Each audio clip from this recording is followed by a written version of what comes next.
16 goals, 1 player, 8 qualifying matches, 16 goals. The next highest scorer in all of European qualifying had 8. Erling Haaland scored twice that number. And yet, Norway are not in anyone's conversation. That is where we start today.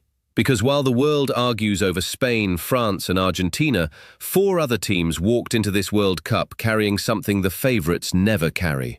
0 expectation, maximum threat. 4 teams, 4 real arguments, and by the time this tournament is over, at least one of them will have changed the story completely. Stay with me, because the 4th team on this list is the one nobody has prepared for. Let us set the stage. The 2026 FIFA World Cup is the biggest in history. 48 nations, 104 matches, and for the first time ever, the champion will play 8 matches to lift the trophy, not 7. There is a new round of 32. Every path to the final is longer. Every upset has more room to breathe. That format does not just reward star power. It rewards organization. It rewards tactical discipline. It rewards teams who know exactly how they win. And that description fits every single team on this list. Here is what the numbers actually say, and here is why the team most likely to shock this tournament is not the one you think. Norway. 28 years. That is how long Norway have been absent from this stage. Erling Haaland was born 2 years after their last World Cup appearance. His father, Alfie Haaland, played for Norway at the 1994 tournament in the United States. Now Erling carries that baton 32 years later, on the same continent, as his country's greatest ever goal scorer. Here is what he did to get them here. 16 goals in 8 qualifying matches, an average of 2 goals per game for an entire qualifying campaign. He scored 5 in an 11-1 demolition of Moldova. He scored a hat-trick in a 5-0 win over Israel, the same game where he became the fastest player in history to reach 50 international goals, doing it in just 46 appearances. But here is what everyone is missing. Norway are not a one-man team. They finished European qualifying with 37 goals in 8 games, more than any other nation on the continent, a perfect record, 8 wins from 8. England were the only other European side to go unbeaten in qualifying. Norway went further. They outscored everyone. Martin Ødegaard captains this side. He just led Arsenal to their first Premier League title in 22 years. When he controls the tempo in midfield, Norway look like a completely different team. Alexander Sørloth of Atletico Madrid is a physically imposing second striker who can play alongside Haaland or replace him. Antonio Nusa at RB Leipzig is 20 years old and capable of a breakout tournament. Oscar Bob provides another creative dimension. Their group is Group 1, France, Senegal, Iraq. On paper, brutal. Here is the argument that wins it. Iraq are a step below. Senegal are beatable on a given day. If Norway beat the teams they should beat and take a result against Senegal, they are in the knockout round. And a team with Haaland at striker in the round of 32 is a genuine danger to any opponent that draws them. The honest counter. Ødegaard carried injury problems this season and missed Norway's March friendlies. A sharp Ødegaard changes what this team can do in the knockout rounds. An underfit Ødegaard changes the calculation entirely. His fitness is the single most important variable in Norway's tournament. 28 years of waiting, and they arrive with the best pure striker on this planet. That changes everything. But here is where it gets complicated, because the second team on this list has done something Norway have never done at a World Cup. They did it twice, and they did it against Spain and Portugal. Morocco.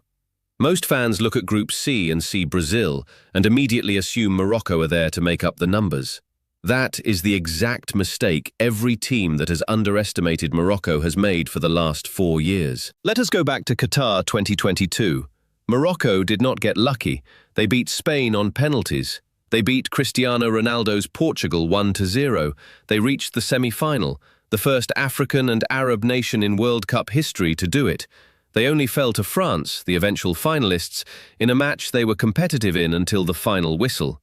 Here is what the numbers actually say about this squad coming into 2026. Morocco went 26 matches without defeat entering this tournament.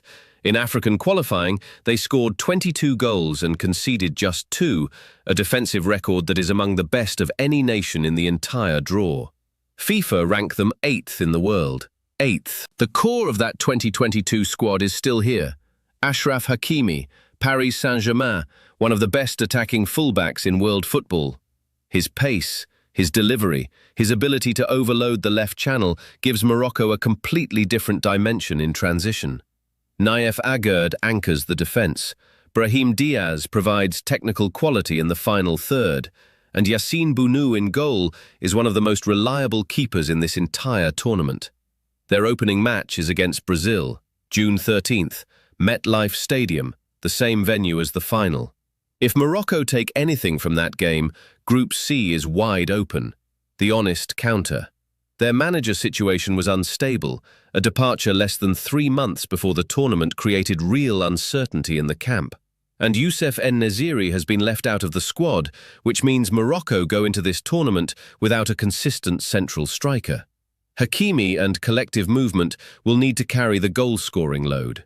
That is a risk. Qatar was not luck, it was methodology. The question in 2026 is whether the system outlasts the man who built it, and whether this squad can find goals when they need them most. Hold on, because before we get to Team 3, I need to address something. Point 3 is the team that most people outside of Asia are still not taking seriously, and they beat England at Wembley in March. Japan. Japan beat England 1-0 at Wembley, March 2026. The first time an Asian side had ever beaten England on their own soil. Thomas Tuchel's second defeat as England manager, following a perfect qualifying campaign. Nobody saw that coming. But here is the thing. If you have been watching Japan for the last 4 years, you should have. In 2022 at Qatar, Japan beat Germany and Spain in the group stage, both away from home, both against teams that were supposed to dismantle them. They topped their group and were only stopped in the round of 16 by Croatia on penalties. They came within a penalty shootout of the quarter-final. This squad is stronger. Japan became the first non-host nation to confirm their place at the 2026 World Cup. In qualifying, they scored 54 goals and conceded just 3 across 16 matches. That defensive record, 54 scored, 3 conceded, is among the most dominant qualifying performances of any team in this tournament. The squad is almost entirely European-based. Wataru Endo at Liverpool, Ko Itakura at Ajax, Hiroki Ito at Bayern Munich, Daichi Kamada at Crystal Palace, Takefusa Kubo at Real Sociedad, who has had a remarkable season in La Liga and will be the attacking focal point with Kaoru Mitoma absent through injury. Kubo has promised to fill that void. Watch whether he delivers under tournament pressure. Their group is Group F, Netherlands, Tunisia, Sweden. Japan face Netherlands first on June 14th. The Dutch are the toughest obstacle, but Tunisia and Sweden are both winnable. A Japan side that qualifies from this group enters the round of 32 as one of the most tactically complex and difficult to break down teams in the entire draw. The honest counter. Mitoma's hamstring injury at Brighton is a genuine loss. He was one of their sharpest attackers.